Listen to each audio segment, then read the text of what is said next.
Good afternoon, good evening, and maybe even good morning. And thank you for taking the time to join us today for the launch of our Oxygen Assist module. We have an audience today from across Europe, the Middle East, Africa, and Asia Pacific. My name's Simon. I'm the Sales Director from Vapotherm UK. We have two great presentations today from Vapotherm's Ron Fantl and Dr. Kevin Ives from John Radcliffe, Oxford. During these presentations, you will learn about the technology and the clinical experiences using Vapotherm Oxygen Assist module. If you have any questions during the webinar, feel free to enter them in the question function on the right-hand side of the screen, and we've put time aside to answer them at the very end of the webinar. Yeah, feel free to ask any questions you like. It's my great pleasure to welcome you onto this webinar and be part of our full market release of the Oxygen Assist module. You may already know a little bit about the Vapotherm Oxygen Assist module. I'm not going to steal any of Ron or Dr. Ives' thunder, but this technology is really going to have a positive effect on patient outcome and support the staff in your unit to care more efficiently for your patients. If you can take a moment to read the disclaimer on the screen at the moment, we'll have a few questions at the end from our lawyers. So on to our speakers. We have Ron and Dr. Kevin Ives. So Ron is our international medical education leader. He trained in Germany as a nurse, ICU practitioner, and respiratory therapist. This cumulative 7 years of medical school has been combined with 20 years clinical experience in the University of Heidelberg.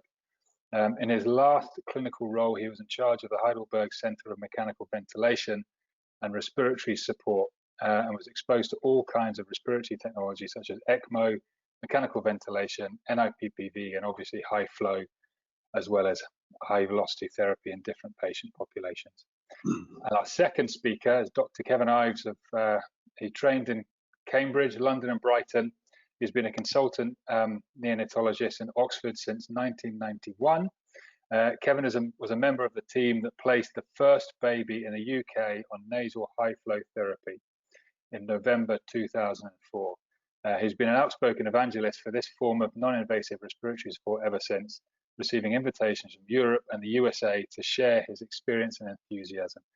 He was a contributing author in an international consensus document on the use of nasal high flow therapy in neonatology 2017, and in recent years he has collaborated with Peter Reynolds on a randomized crossover study of automated oxygen control for preterm infants receiving nasal high flow in 2018. He has been involved, along with some small number of other UK centres, in evaluating the next generation of Oxygen Assist module, and is here to share his experiences with us today. So without further ado, I will pass you on to our first speaker and let you take it from there. So thank you very much, and we'll join up at the end of the webinar. There you go, Ron. Thank you very much, Simon, for your kind introduction, and thank you very much, everybody on the call, for joining this call. It's a real pleasure to be part of today's webinar, and I sincerely hope that you will enjoy it. You will have some fun, but also some learnings. And as Simon already mentioned, please feel free to post all your questions during both talks, Dr. Ives' talk and my own talk. Especially myself, we are not very multitasking able, so please don't take it bad if we will answer the question right at the end of the presentation. The Oxygen Assist module is a closed loop controller to automatically titrate the FiO2 on your Vapotherm high velocity device. You as a clinician, you decide on the desired SpO2 target value. So you choose which SpO2 target you want to target for your patient.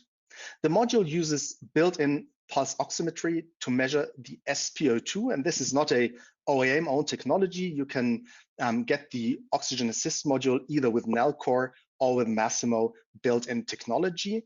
And based on those two parameters, so your set SpO2 target and the measured pulse oximetry of the baby, the Oxygen Assist module decides every 10 seconds whether or not to increase or decrease the FiO2 on your precision flow. automated oxygen control is not really a brand new idea. Already back in 1979, the first publication originating in the Hammersmith Hospital in the beautiful city of London looked into a servo control unit based on an umbilical arterial catheter in preterm born infants. It was a pretty massive setup with a really ancient technology and a huge computer continuously monitoring the umbilical arterial oxygen saturation and adjusting the FiO2 of the babies delivered via a head box in those days. And as you can imagine, those old English professors, they were a little bit more concerned than people today. So they looked into the time outside the range, comparing automated control to manual control. Today, we would look at it a little bit more positive and would investigate the time within range. But in fact, there's obviously no difference. And their results already these many years back were already overwhelmingly pointing towards the benefits of servo control. The babies in the servo control arms spent approximately twice the amount of time within the desired target range than the babies in manual, let's say in nurse control. If you compare the absolute resulting numbers to the numbers we see in trials today, it seems that in those days, the technology was more effective and the nurses were as well. I think this is a misinterpretation. I think we need to consider and we need to recognize that the preterm babies that were enrolled in these trials in those early days were by far not as preterm and were by far more mature than babies that are enrolled into trials today. A little bit more modern trial is the INTEL-02 trial out of 2 centers in the United Kingdom, published by Peter Reynolds and Dr. Ives, who you are going to meet in a couple of seconds. It's going to be a couple of minutes again. They looked into the performance of the INTEL-02 device, and to complete the confusion today, INTEL-02 was the name of the prototype of the oxygen assist module. So the hardware changed since the study. The algorithm that works and the algorithm that keeps the patients or tries to keep the patients in target range is unchanged. So the INTEL-02 trial results are the results that you would most likely see using the oxygen assist module today. It was a multicentric, a bicentric, randomized controlled trial. It was a crossover study design with 30 babies. Every baby was its own control group, and every baby was treated 24 hours in manual control and 24 hours in automated control. The randomization was focusing on whether to start in manual and transition to auto or the other way around. There was a couple of outcome parameters that the investigators looked at, whereas the main outcome parameter, so the primary outcome, was time within target range. The target range for the study was an SpO2 of 90 to 95. Nurses in the manual arm were instructed to keep the babies as good as possible between the sets of 90 and 95. The INTEL-02 device, or the oxygen assist module, uses a single SpO2 target value, and the SpO2 target value was set to 93 because 92.5 simply is not available in the technology.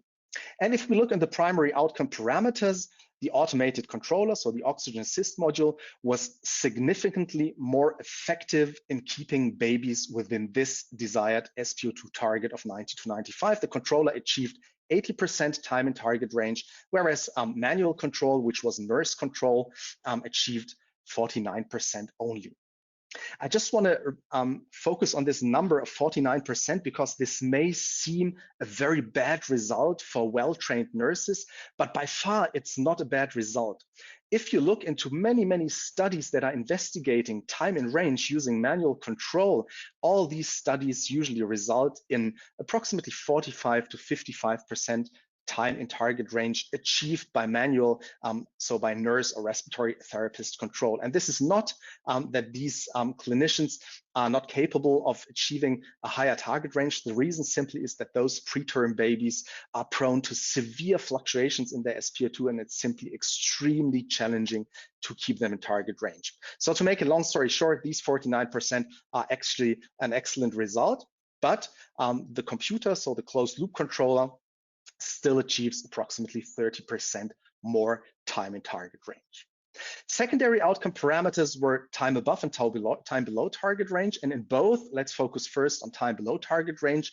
Also, the time below target range was significantly shorter in automated control than it was in manual control. And the number of hypoxemic incidents also were lower in the automated group compared to the manual group. And if we look at the right end of the x-axis, so the time above target range, also here, the controller, the automated controller, performed significantly better than nurse control. The time above target range, the time in hyperoxia, was significantly shorter in automated control than in manual control. Worth mentioning, though, that the number of hyperoxic incidents was the same comparing manual to automated control. So yes, the controller does overshoot, as well as nurses or manual control would do, but the time after this overshoot, the patients stay above target range, is significantly shorter than in manual control. This is a little bit of a confusing slide, but I want to guide you through this. This is the distribution of FiO2 compared to the time in target range. You can see at the right end of the x-axis that the gray dotted line, which speaks for the automated arm, the controller is not shy to use higher FiO2s than nurses would do, but still for a very, very short period of time. But focusing on the left end of this x-axis, you can see something really amazing. Babies in automated control spend significantly longer at room air than babies in manual control. So the controller is not shy to quickly increase the FiO2 and use for a brief period of time high FiO2s, but at the same time, the controller also is not shy to decrease quickly FiO2 and allow the babies to spend as much time as possible in room air. This is a very important finding for me. The question is, why is the controller so much more effective than manual control? And the answer is not that the controller is more clever than clinicians or nurses would be in maintaining babies in target range. The reason why the controller is so much more effective is simply that the controller doesn't have anything else to do. And this is really nicely shown with this graphic, where you can see that the average number of manual adjustments per hour in the study was 1.6. So on average, nurses adjusted the FiO2 1.6 times per hour. Whereas on the other hand side, the controller adjusted the FiO2 up to 100 times per hour. The controller doesn't have anything else to do than sitting next to the baby, monitoring the SpO2 and adjusting the FiO2 every 10 seconds. And this extreme high activity of the FiO2 controller results in a more stable SpO2. And this is nicely shown on this graph out of the study. You can see on the upper trace is the SpO2 trace of a study baby over 24 hours, and the lower trace is the FiO2 trace. So you see within those 24 hours, the nurses were pretty worksome and they did adjust the oxygen quite often. But if you compare these traces with the same baby on automated control, you can see that the upper SpO2 curves gets a lot more denser as soon as the closed loop controller starts at work. And what the money you pay for it is basically the extreme high activity of the FiO2 controller. You see that the SpO2 noise is reduced by tremendously increasing the noise on the FiO2 curve. So the controller completely runs crazy, increases, decreases, increases, decreases FiO2 all the time. And this basically stabilizes the SpO2 to allow the babies to spend more time in target range. And you will see many more, much more realistic displays of graphs like this in Kevin's presentation in a couple of minutes. So what we basically clinically know today is we know that hyperoxia is associated with a higher risk of ROP and with a higher risk of lung damage. And what we also know is hypoxemia is associated with a higher risk of death, neck, and neurodevelopmental impairment. That's what we basically know. And going back to the study to make this abstract time in, time above, and time below target range a little bit more meaty, time above target range means time in hyperoxia, and time below target range means time in hypoxemia. So the controller reduces time in hypoxemia and it reduces time in hyperoxia. The study, though, was a technical study. We don't know whether it had any impact on clinical outcomes of the babies. This was not a question asked within the study. We don't know anything about the impact of a closed loop controller on clinical outcomes. We don't know anything about the impact of frequent FiO2 fluctuations on the baby. We do know about the impact of SpO2 fluctuations, and we know that they are negative. We also don't know the perfect SpO2 target range today. This still needs to be answered. But what we know is a closed loop controller keeps babies more time in range, less times in hypoxemia, and less time in hyperoxia. So the clinical value of a closed loop controller like the oxygen assist module, it allows you simply to reliably realize your selected SpO2 target. If you feel you know which SpO2 target is beneficial for your baby, if you ask the controller to follow this instruction, it will achieve approximately 80% time in range. If you ask your clinical staff to achieve your SpO2 target, it will achieve approximately 50% time of the set target range. It assists your staff in maintaining the target SpO2, and it also is a great tool to further evaluate all the questions that haven't been answered yet. Now we have the technology available to answer the questions in terms of outcomes, in terms of workflow improvement, and also closely work on the best clinical indications for closed loop controllers. And moreover, more than just keeping babies in target range, it also reduces SpO2 alarms, because simply as soon as the time within the target range increases, the number of hyperoxia as well as hypoxemia alarms decreases. And if you have less alarms, you also have less noise. And if you have less alarms, you occupy nurses less to address the alarm, to adjust the FiO2, and you may release time for care that can be used for much more valuable things than just turning a blue FiO2 knob. Before I get to the end and hand over to Kevin to share some much more exciting information than the stuff that I'm sharing with you, I just want to share 3 important sorts and settings when you're using a closed loop controller like the Oxygen Assist module. First and foremost, the Oxygen Assist module doesn't target a range. The Oxygen Assist module targets a single SpO2 value. Humans always target a range, but we never intended to mimic human behavior with the Oxygen Assist module. We wanted to leverage on all the benefits of a computer. So the Oxygen Assist module uses a SpO2 target value, in this case that you can see on the screen, set to 93, which means as soon as the SpO2 of the baby gets 94, FiO2 will be decreased. As soon as the SpO2 drops to 92, FiO2 will be increased. You can also set, choose, and change your target range. The target range, though, doesn't impact the controller's behavior at all. The target range is really there only for a graphical and visual display of your trends, and Kevin will show you this in more detail in a couple of minutes. The second setting I absolutely want to share with you is an additional monitoring. Using the Oxygen Assist module really requires FiO2 monitoring. You need to set an FiO2 alarm. And you might ask yourself, why an additional alarm? One of the great values of an Oxygen Assist controller is that the babies have less alarms because they spend more time in target range. Why the heck do we add another alarm that might increase the noise on the unit?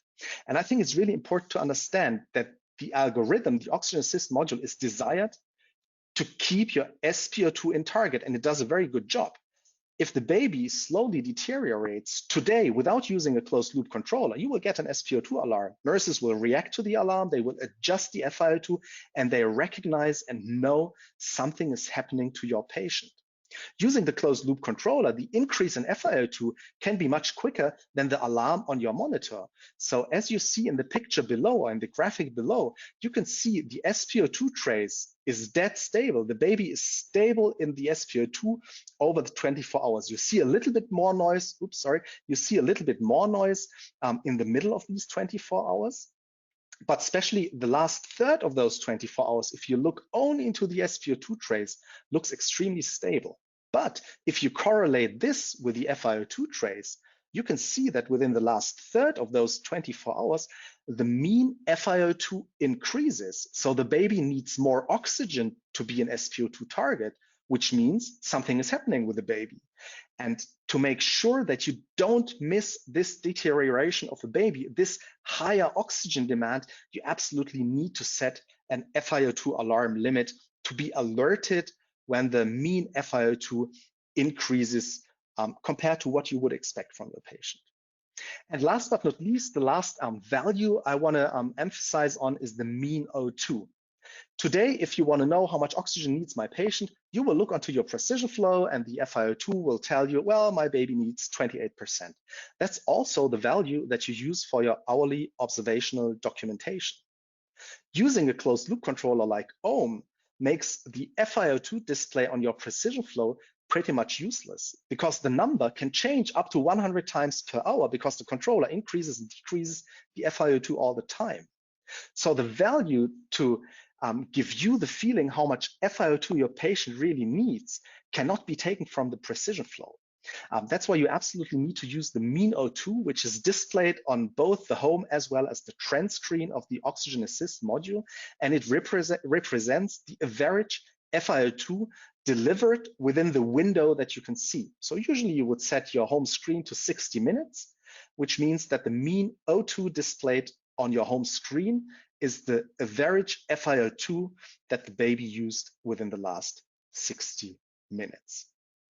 Nonetheless, the OAM does not replace SpO2 monitoring. The OAM is not a monitor. The OAM is a closed loop controller to keep your babies in target range. And the SpO2 probe is not covered with alarms. So you absolutely need additional SpO2 monitoring to detect desaturations or hyperoxias that are not caught by the Oxygen Assist module, such as, for example, apneas.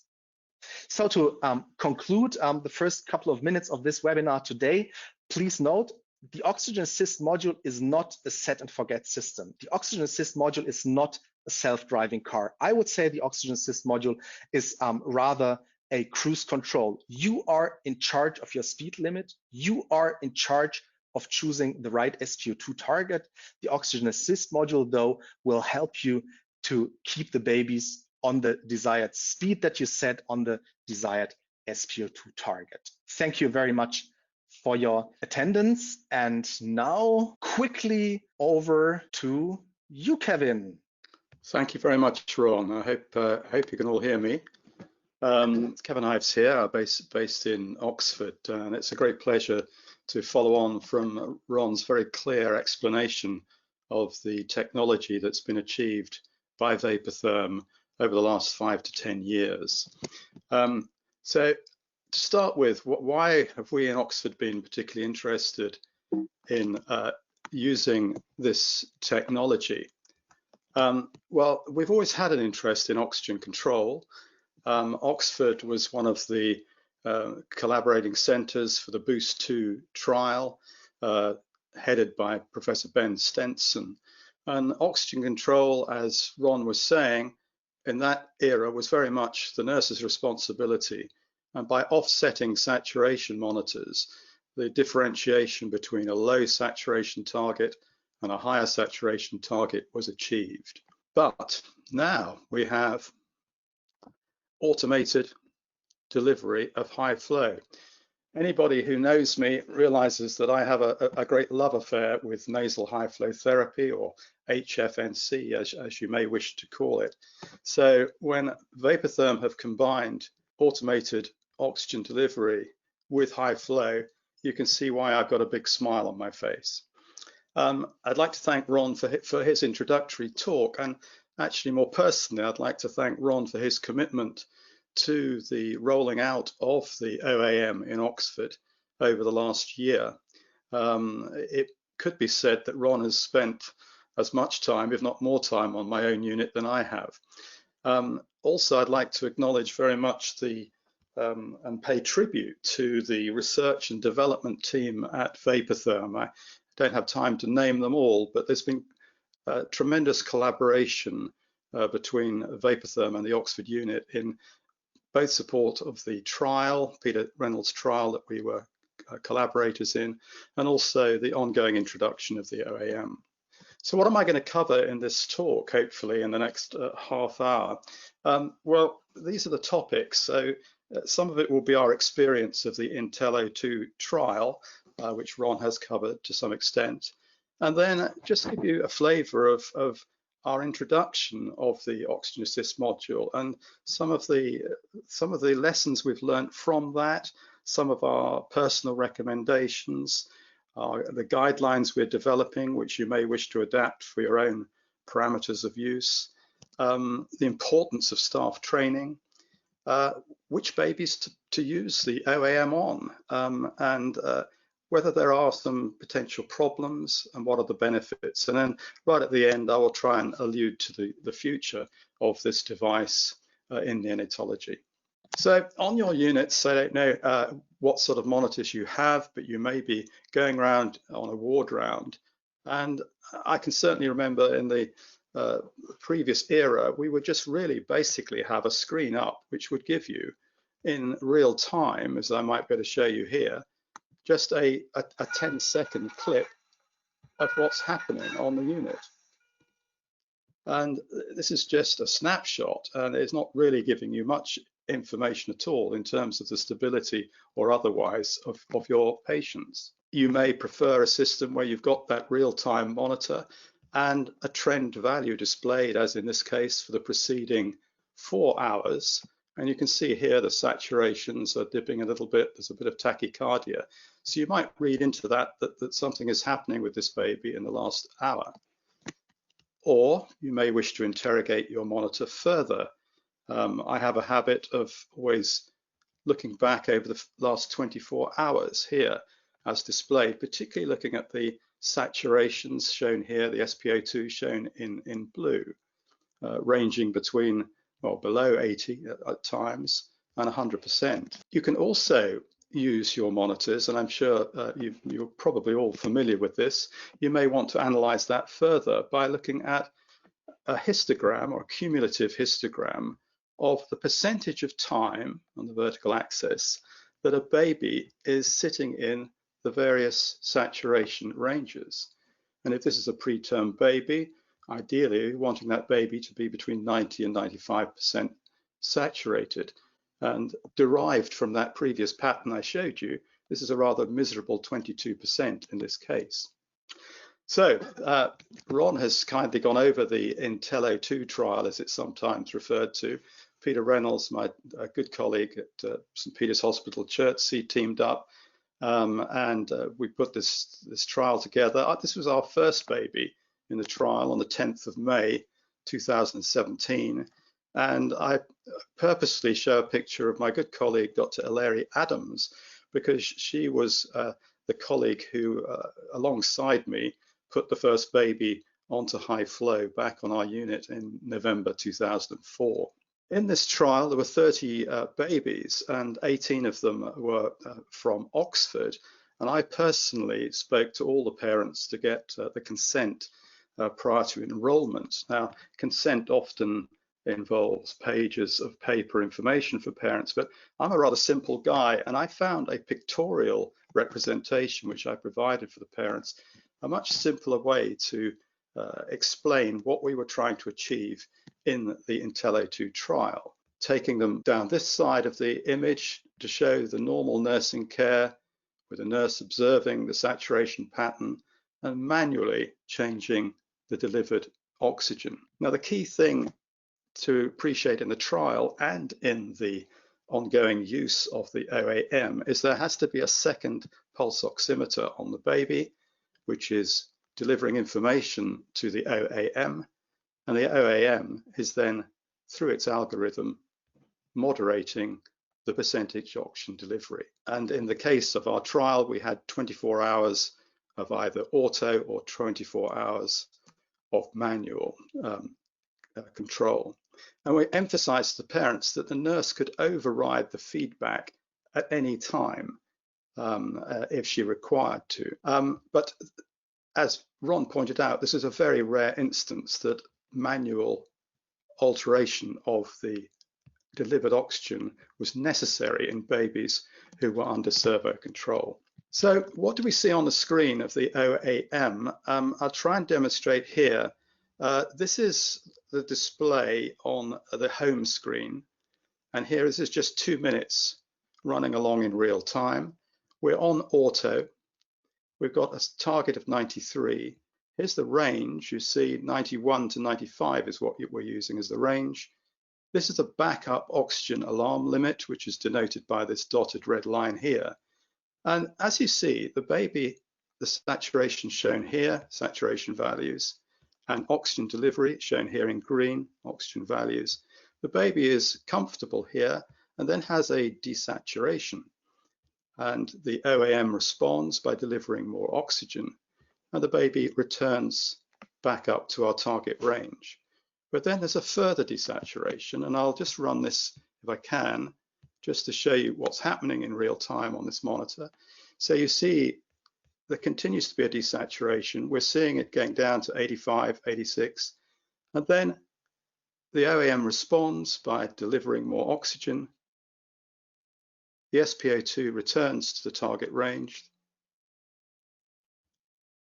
and there's a further adjustment to prevent the SpO2 overshooting, which will be the end of this little sequence here.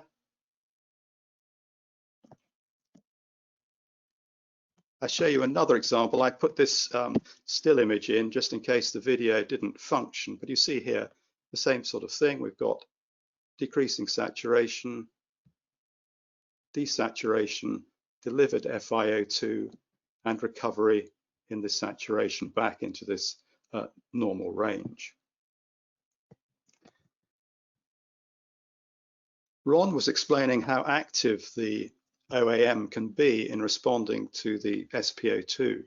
I show this example. This is a 15-minute trend screen with the saturations running here.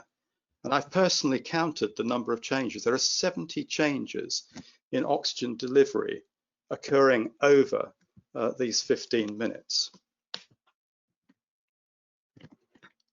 So what did we see in the INTELLO2 trial?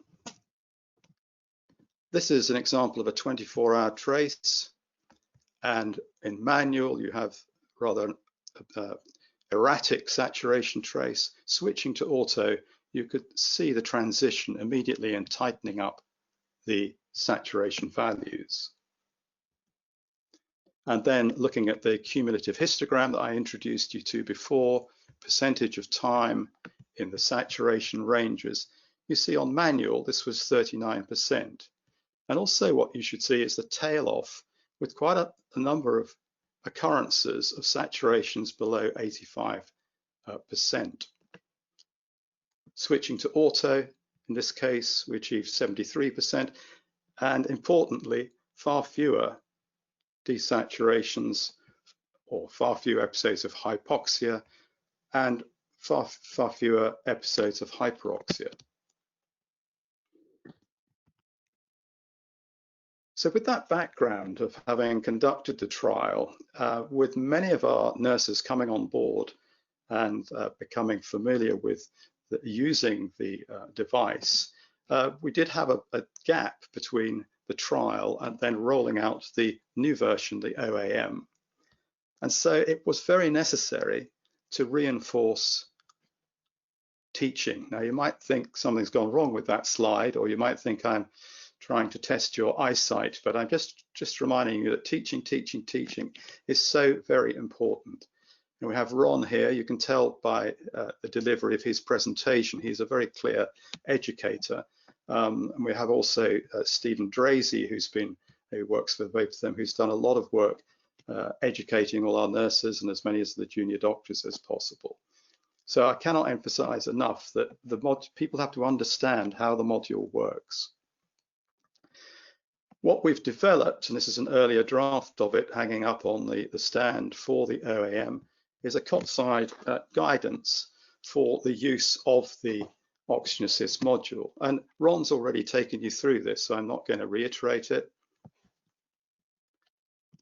But moving on from that, we need to then, whilst running the module on manual for an hour at least, just observe how closely the two SpO2 values are correlating. So the value produced on the OAM and your value on your monitor. And only if they are satisfactory in their correlation should you switch to auto. Ron has mentioned this, that we're asking our nursing staff to record hourly the mean O2 and also to observe whether that correlation is maintained. It's important, as Ron was emphasizing, not to be over enthusiastic or encouraged by the fact that the saturation trend stays in a nice comfortable range. You need still to be observing whether or not the baby is deteriorating in terms of the requirement for oxygen. So no longer do desaturations bear a useful indication of the stability or instability of your patient. Peter Reynolds and co-writers of our paper did emphasize this. It was one of the last sentences in the paper, and I'll read that out to you. If automated devices are to be routinely introduced, alternative indicators of clinical deterioration must be robust to prevent false reassurance provided by the stable SpO2 signal. I'll try and give you examples of that as we go along. Moving on to patient choice, which babies should we be placing on the OAM device? And you'll probably immediately be drawn to this baby on the bottom trace here. And our setup in Oxford for such a baby would be to place the backup oxygen at the current FiO2, the oxygen alarm limit 10% above that value, the target range for preterms 93%, for term babies 96%, and our target range set on the OAM is 91 to 95, as it is on our devices, on our monitoring devices, and we adopt a alarm limit on our monitoring devices, 1% either side of that. I realize that many of you will have different ranges that you use, and so I would suggest that you adapt these values to your own parameters. Ron's already taken us through this home screen, and what I'm trying to emphasize here is assessing the saturation level you're getting when running on manual and seeing whether it's tallying with your device, because the difference between the patient monitor and the OAM should not be more than 3%. And that's when the baby is settled. If this is not achieved, consider changing your probe position, or you may even need to change the probe entirely. I'll come back to some other tips and recommendations for making sure that this saturation SpO2 correlation is achieved. So here we are. Of course, I'm going to take a photograph of one that's behaving absolutely perfectly, 97, 97. But that's ideally what you're wanting to see, the two correlating well. So this is a trace. We're back on a trend screen here. This is 60 minutes an hour. And we're coming towards transferring a baby from manual to auto. You can see this is manual because the nurse looking after the baby has just made one change in the oxygen delivery. When you switch to auto, the oxygen upper limit is indicated and the device starts its active function of aiming to keep the SpO2 within the target range and actually trying to achieve 93%. I'm just going to quickly show you some of the other screen variants. So you've seen a 2-minute home screen, the one I showed you with the active video. You may want to adopt a 15-minute screen, the one I showed you with the 70 manipulations in FiO2. Our preference has been to tend to leave as a default the 1-hour screen. This is useful because you can see trends in oxygen delivery. This baby is relatively stable here. You can see your target and you can see whether this SpO2 is performing well. When you switch to the trend screen, however, you get all of that information, but in addition, you get this figure, which is giving you both the mean O2, which is on the other screens, but also the percentage of time in range. And that's another useful thing to be monitoring over time. You can trend the time value from 4, 8, 12, 24, or 72 hours. What I'm showing you on this screen is a 72-hour trend screen. And I'd like to suggest that if you look from left to right on here, that this baby is gradually improving. So for this 24 hours, there's quite a lot of activity of the OAM. The middle 24 hours, the baby is calming down a bit, and this period, the baby is very much improved. This looks to me like a change in saturation probe rather than a significant desaturation, because the OAM would have responded with oxygen delivery.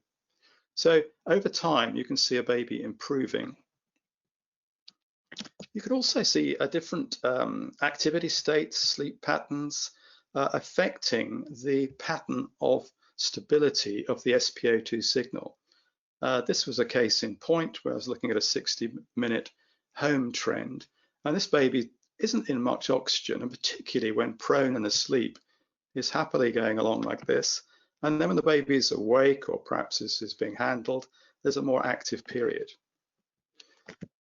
Here's another example. I think, in fact, Ron showed you from the paper that we published, a pattern a bit like this, but over a 24-hour period. What I'm showing you here is an 8-hour trend.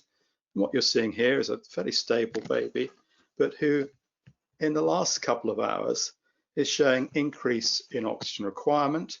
The oxygen limit has been reset a bit higher, but still it is alarming to indicate to the user that this baby's oxygen is going up, and this alarm comes on after 2 minutes of the oxygen delivery being above your set value. And you can see further pushes in oxygen to keep stability here. This baby unfortunately had an infection and ended up requiring mechanical ventilation. Another example, what's the explanation for this deterioration? So a very similar pattern, but this is over a 60-minute home screen. You can see this baby's alarm limit has been set at 45. What's been going on? I happened to walk on the unit. This is just 12 days ago, and I asked the person looking after the baby, what's happened here? And what it was this baby had blood tests done at this stage, and rightly or wrongly was left in a supine position. And you see the oxygen requirement had climbed up to about 70%. You may think this baby's heading for mechanical ventilation. So between us, we checked the prongs, they were okay. We put the baby in a prone position, settled the baby, and this is just 15 minutes later, the baby has settled down to the pattern it had before. So this provides a very useful assessment and indication, particularly for the nursing staff, of fluctuations in the stability of the baby. But no longer do you use the fluctuations so much in SpO2, it's fluctuations in delivery of oxygen.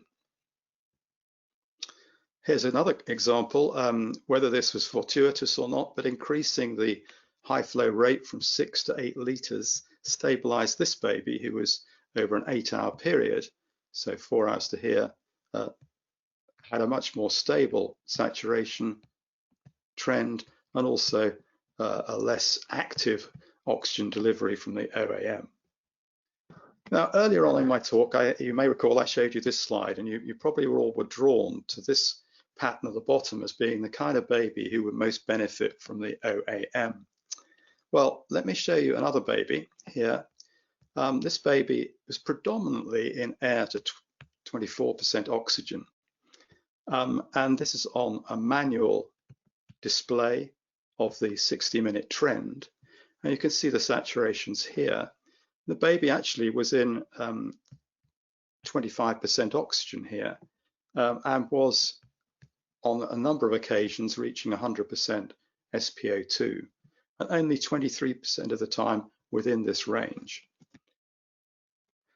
Switching the baby here to auto, you see that immediately the OAM has brought the baby down to air, and then subsequent to that, when required, gives the baby some additional oxygen. And over a 60-minute trend, the mean oxygen delivery is 22%, and the baby is 94% of the time in range. When a baby is in air, the calculation for in range, as it was in the IntelliO2 trial, would include values of SpO2 above 95%. Obviously, if you're in air, you can't achieve a lower saturation. So moving on to the messages to take away from our experience, what we're seeing is there are potential challenges.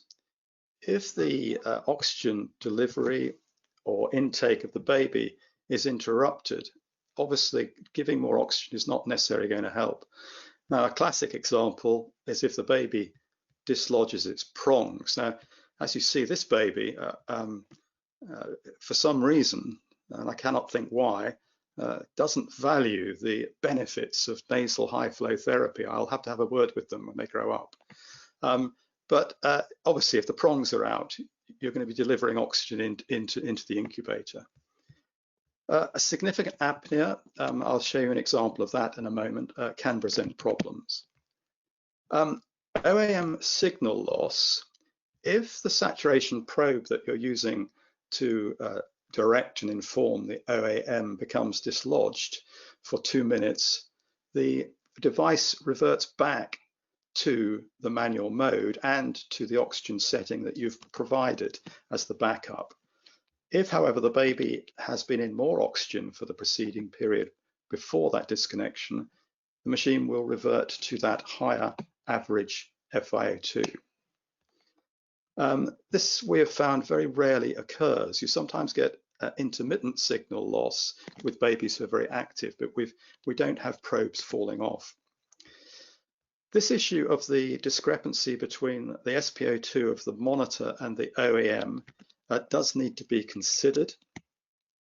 And I would suggest that sometimes that problem there is that the monitors need to be, saturation probe sensors need to be repositioned.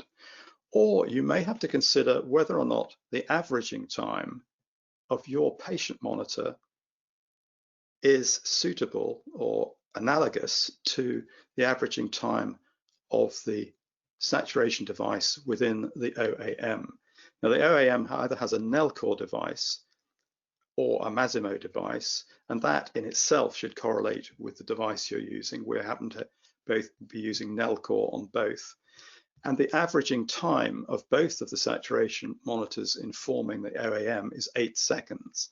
So if your monitor here is set to 20 seconds or 5 seconds, you might find differences in lag between the averaging of the SpO2 signal.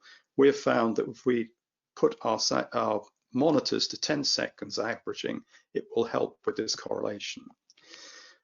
The other indication I put down here was, is this a problem, right to left ductal flow? We haven't found that a problem. Most of the preterm babies that we have used the OAM on are beyond the period where there's a problem with their ductus or there's purely left to right shunting. I can imagine in say a term baby with moderate meconium aspiration syndrome or pneumonia who's on high flow, who may have a degree of pulmonary hypertension, that there could be an issue if you've got right to left ductal flow or interpulmonary shunting, in which case, if you feel you're getting strange values on your SpO2s, check whether there is an upper to lower saturation difference before considering where you place your SpO2 signal. I haven't come across that problem yet. My response would probably be to put both of the monitors, if I could, both of the sensors pre-ductally. Right, I mentioned apnea being a potential problem. This is a trace from the old IntelliO2. So it's a similar, here's the saturation wandering down and then taking quite a nosedive, despite the fact that the device is attempting to up the amount of oxygen delivery in this stepwise manner. But it's not until the attentive nurse comes along and provides tactile stimulation, that you get recovery. So babies who are having frequent apneas, you've got to be a little bit more cautious with. I don't regard it as a contraindication to using the OAM because the baby is also on your regular monitoring device, and therefore the nurse will be alerted to these deteriorations. So what about benefits? I see benefits as being particularly for the parents and particularly for the nursing staff. So during the INTELLO-2 study, we noticed that the use of the automated oxygen control reduced the stress and anxiety that parents frequently experience when witnessing fluctuations in their baby's oxygen saturation levels. So it can't be overemphasized how stressful it must be sitting beside your baby with various alarms going off and numbers flashing all the time. Having said that, I also caution any parents where I introduce them to the OAM monitor is you may not be so worried about the saturation values up here that the parents are aware of. What you might get a little bit anxious about is how quickly the oxygen delivery changes on the precision flow. And I think that needs to be explained to parents. It's not a bad thing, but it needs to be explained that it will jump around quite a bit to achieve its aim of getting a more stable SpO2 response. And where I think this technology is particularly helpful for parents is when they have the baby out for skin-to-skin kangaroo care. And the parents are no longer having to crane their neck to look at the saturation monitor or the heart rate monitor. And they're less likely to be interrupted by alarms going off. So I think that's a great advantage. And here's an example of this, of a mother who gave Ron the permission to take this particular photograph. Baby who's quite a substantial amount of high flow support, 7.5 litres, 39% oxygen. But if your eyesight's good enough, you'll see up here 92% stable saturations here. So that's where I see a great advantage of the OAM. For the nurse, the improved stability of the baby's oxygen saturation level and the reduction in SpO2 alarms allowed for greater attention to be directed towards the family. So perceived benefits of the OAM from our experience to date, I think we see improved stability during nursing cares, handling and weighing. In fact, there's a study from, I think, Peter Dargaville's group in Australia where they've looked at the effect of the stability of an algorithm that they're using on babies when they're having all cares, for instance. But subjectively, just looking at the monitor, you can see that these babies are more stable. It compensated for fluctuations in SpO2 with activity level of the baby, sleep state, prone or supine position. And certainly it reduced the nurse workload in terms of having to alter the FiO2. And this, in our situation, that's particularly the case where we have a 3:1 patient to nurse ratio on our high dependency unit. The OAM also improved the stability during blood sampling, intravenous access, performing lumbar punctures, performing head scans. And as another example, I would suggest during less invasive surfactant administration, the LISA technique, and I'll show you an extreme example of that. Here we have a little baby born in 2019, 24 weeks gestation, 710 grams. This is my good colleague, Dr. Charles Raw, who's demonstrating his skills with video laryngoscopy and putting in the catheter to administer LISA to this baby at 30 minutes of age. And although you can't see it, just to the left of the screen is the OAM, which is delivering 75% oxygen to this baby during the procedure. And again, for those with good eyesight, you see the saturations are 90%. This little baby, same baby, day 10, still on the OAM, and having out for a cuddle and going home. And this baby, quite amazingly, never required any CPAP, and it was never ventilated. That's an extreme example, but this would be an approach we would be adopting, certainly for babies of 26 weeks gestation and above. What have we learned about the Oxygen Assist module? Well, as Ron's told you, and from the trial, it keeps the babies in the desired target SpO2 for a greater proportion of the time. It reduces hypoxia and hyperoxia. It reduces nursing workload. And as I hope I've been able to demonstrate with the examples I've given you, it really is a useful source of trend data on ward rounds. So you can just quickly wind back and scroll back all the way through to the start of the period when the baby was put on the OAM. And that could be days or even weeks. And I think for the nursing staff and the doctors, it also provides an early warning of deterioration and also confirmation and reassurance that there's been improvement. I think on my unit, I think it's very popular with the nurses and the parents in particular. And as I would say, it's the future, there's no going back. Just as I said about nasal high flow therapy, I'm saying the same about the combination of nasal high flow therapy and automated oxygen control. Future developments, I think there will be refinements in the algorithms of these devices. We need to think about what's the most suitable patient profile. It's tempting to think of the so-called flip-flopping baby whose SpO2s are jumping up and down. But I think we should also be concentrating on the babies at high risk of ROP, perhaps the babies less than 26 weeks gestation. Ultimately, I think it will become a nursing choice and maybe a parental preference or even a demand. The encouragement we get from the parents is that they will be quite disappointed if they are discharged out of our unit to a step-down unit that doesn't have this technology. So within our area now, 1 or 2 of the step-down units are adopting the same technology. And so then we could have a continuum of care from one unit to the other. We're thinking of using it on our Vapotherm transport unit, taking that to delivery room and using it to control the oxygen delivery during the birthday cuddle, which could be prolonged for 5, 10, 15 or more minutes. Or maybe, as I was discussing with one of my colleagues yesterday, even the babies, the near-term babies who've got a little bit of respiratory distress, a bit of transient tachypnea of the newborn, this could be a good way of stabilizing those babies for a little while in delivery suite and perhaps preventing their admission to the neonatal unit. There's an ongoing trial in Tübingen headed up by Axel France and Christian Poets, and there'll be 2-year outcomes of a cohort of over 2,000 babies followed up after being on either ventilators or CPAP with automated oxygen control. I'd like to put in a little word for another randomized trial, the Rome study, which is being headed up by Dr. Lal and colleagues in Middlesbrough in the UK.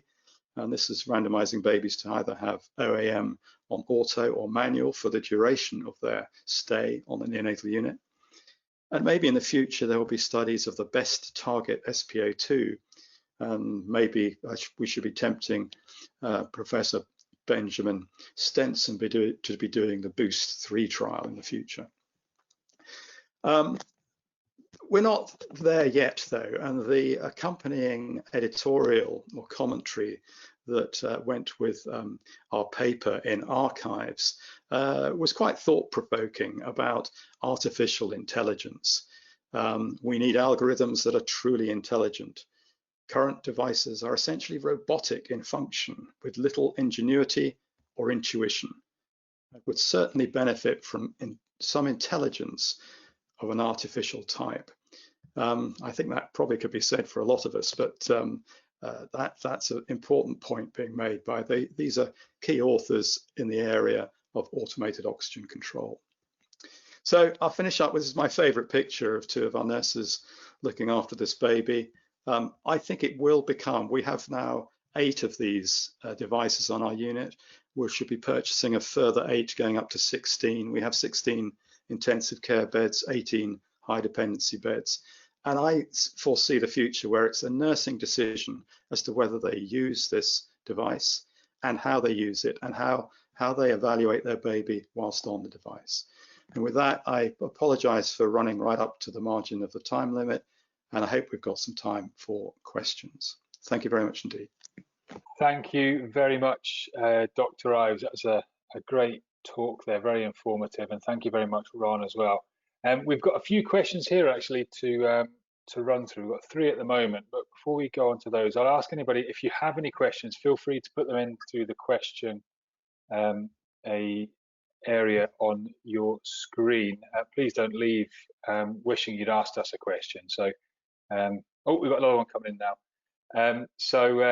What I'll do, I'll move on to the questions, and feel free to add any that you have. So, first one here from Jocelyn Morris, and this one I guess will be for Ron. Is the 24-hour trend screen likely to replace sleep studies? Oh, I think this is a great question, but I think this is a great question for Kevin.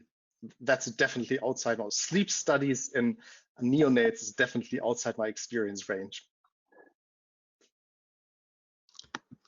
Thanks for Sorry, Kevin. I think you can get so much information out of this. I think with a really good sleep study, you're also annotating the activity of the baby as well. You know, is the baby having a feed at this time? Is the baby asleep at this time? So if one was to use it, I'm not sure it will replace it, but you'd almost need someone alongside it annotating exactly when various events occurred, because that's the value of a very good sleep study. And obviously the sleep studies then tend to compute the percentage of time that babies are in certain ranges. I don't think it will replace it. I think it's quite a good adjunct to it. I think colleagues of mine who might be watching this in Oxford know that I'm not a great fan of multiple sleep studies in babies before they go home. And I think this might tell you when best to do a sleep study, but you're really towards the end of a baby's stay in hospital then, and I think often you're in low flow oxygen rather than on high flow, so you wouldn't be modulating it. Thank you very much, Kevin. Next question from Lawrence Marl. I think this one will be for Ron. Ron says, very interesting. Could the signal from the saturation probe not be split so that the same probe drives the OEM and the SpO2 monitor? Excellent question, Lawrence, and one of my coffin nails over the period of the last year. Yeah, we are discussing this and thinking about this very, very frequently, and it has absolutely its positives and its risks. So having 2 probes brings you always in the situation of the old man having 2 watches. If you have 2 watches, you never know how late it is. So with 2 probes, you always risk of having 2 different SpO2 readings. And moreover, we all know how difficult it can be to place 2 SpO2 probes on those tiny little babies. On the other hand side, having a separate probe actually alerts you of a mismatch of those probes. And if you identify a mismatch, you still don't know which probe doesn't measure well, but at least you know you have a problem, and you know you need to start working on repositioning the probes and making sure that you get valid SpO2 readings. You might think, well, in manual control, I'm using 1 probe only as well. That's correct. But on the other hand side, in manual control, all reactions to SpO2 probe readings are filtered by a human's brain. The reaction to SpO2 readings on the oxygen assist module are filtered by an honestly very clever computer, but it's still a computer. So we are thinking about a solution from a technical perspective that's it's not too challenging. There is solutions for this. We are actually thinking about a solution where you could decide on a case-to-case basis, on a patient-to-patient decision, whether or not you want to use 2 probes or you want to use 1 probe. And we are thinking about something like maybe exporting the data from OAM into your monitoring system so that you can use alarms and alarm values on the values that are exported. But this is still in development and discussion, and we are definitely working on it, but it's going to take time. And we are not sure about how the solution will look like. Thanks, Ron. Next question will be for Dr. Ives from Jocelyn Morris again. What about the incidence of ROP in babies nursed with OEM? Right, well, that needs a large prospective randomized trial to give you that answer. Certainly, the 30 babies that we studied in the Intello-2 crossover trial, that was not an outcome study. And our experience to date, yes, we have used the OAM on babies as low as 23 weeks gestation. And I'm thinking of some 24-week twins who were on the machine for 4 or 6 weeks. But even if I was to look into their ROP history, you can't interpret it. You need a prospective randomized trial for that. The big Tübingen study of over 2,000 patients will be looking at ROP, and that's providing AOC, automated oxygen control, on ventilation and CPAP. They're not using it with high flow, but that might give us an answer. Or we need a targeted trial, perhaps looking at just less than 26-week gestation babies who are on the OEM throughout the time they're on high flow. The Middlesbrough Rome study, again, not a huge study, 60 patients, 30 in each arm. We'll be looking at that, but I wonder whether that's going to be strong enough to as a secondary outcome measure to interpret. I think we need to tempt Professor Benjamin Stenson from his castle in Edinburgh to really set up a major UK trial looking at this sort of thing. Thanks a lot. Next question for Ron from Windy Lee. She's looking for clarification. What do we mean by backup O2 when setting up the OEM before using it? That's a great question. We both Kevin and I mentioned it, but didn't go deep into it.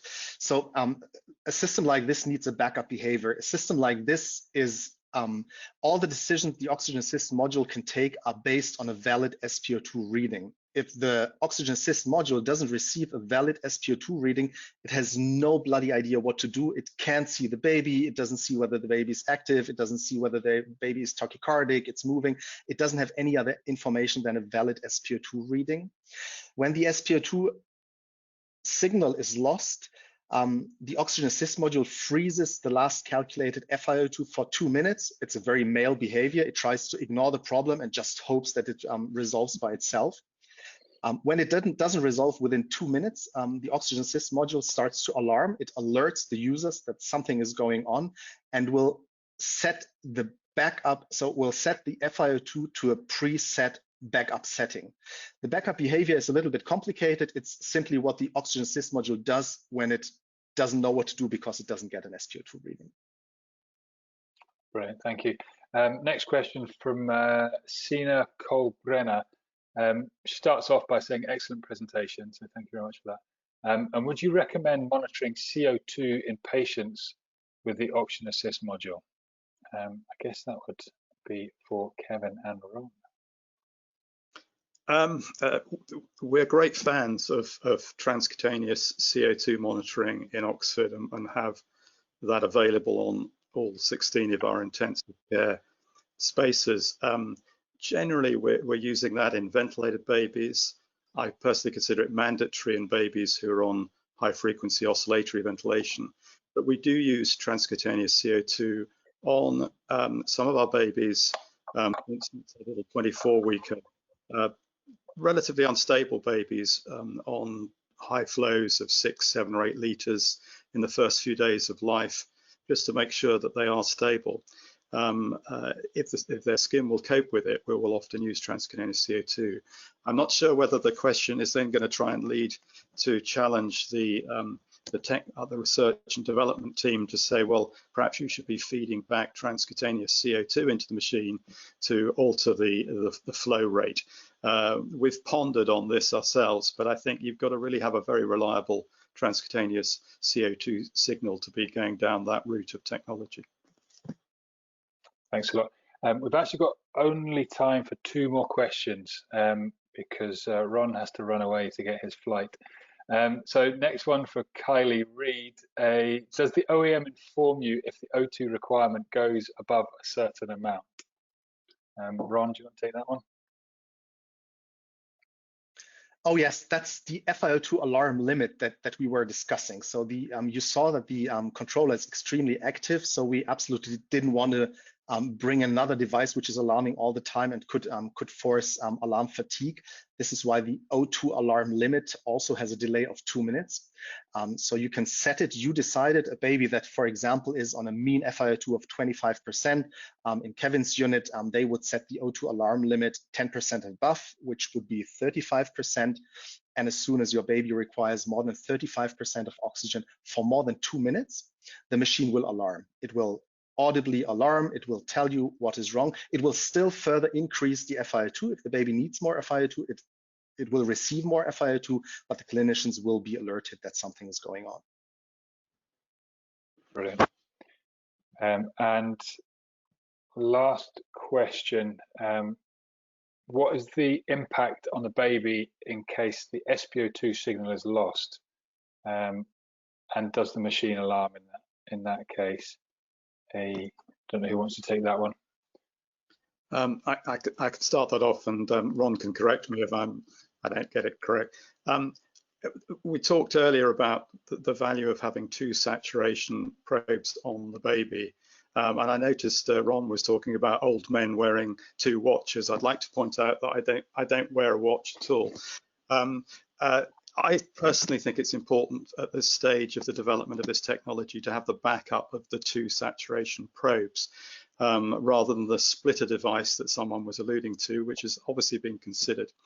If the saturation probe that is informing the OAM is lodged completely, and we found this a very rare occurrence, the device will detect this, and within 2 minutes will switch back from automatic to manual control, and will switch to the backup oxygen delivery that Ron was referring to a little while ago, either the set value or the computed value for the preceding period.